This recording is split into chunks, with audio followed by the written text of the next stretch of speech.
in academia, I ended up moving away from technology and thinking a lot more about some of the development issues and some of the social issues that need to be studied to address these problems.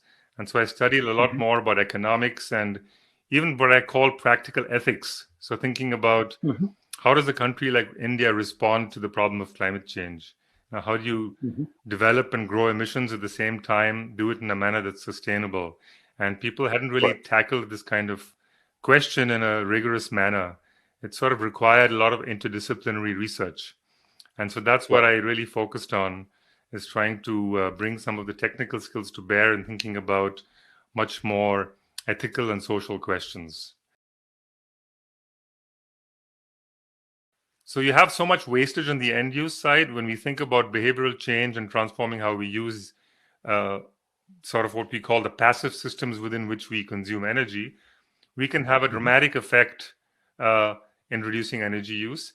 And that has a kind of a knock-on effect on the supply. That is, there's so many losses that if you reduce 1 unit of energy demand, you reduce the need to build 5 units of energy supply because of avoiding all those losses.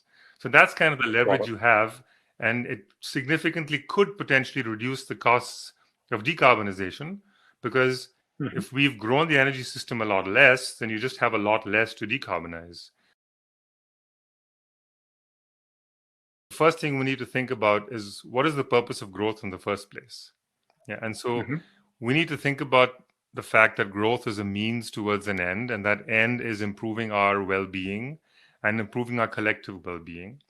And what we find when we look at growth today is that it tends to be benefiting a minority at the expense of a majority in many ways.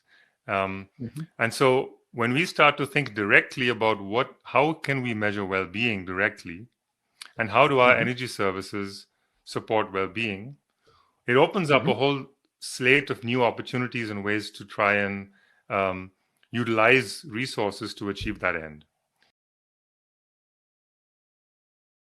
Current growth in GDP really is about material consumption and material transformation.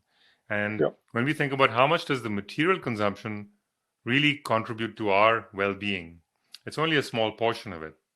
And so there's plenty of research showing that what matters to us is not measured by GDP. And there's actually increasing science on well-being that's actually asking people, life satisfaction, their state of mind, as well as objective views of well-being. What are the tools that you need to flourish in life? And so when you look at those, we are finding increasingly those are less material intensive than overall growth.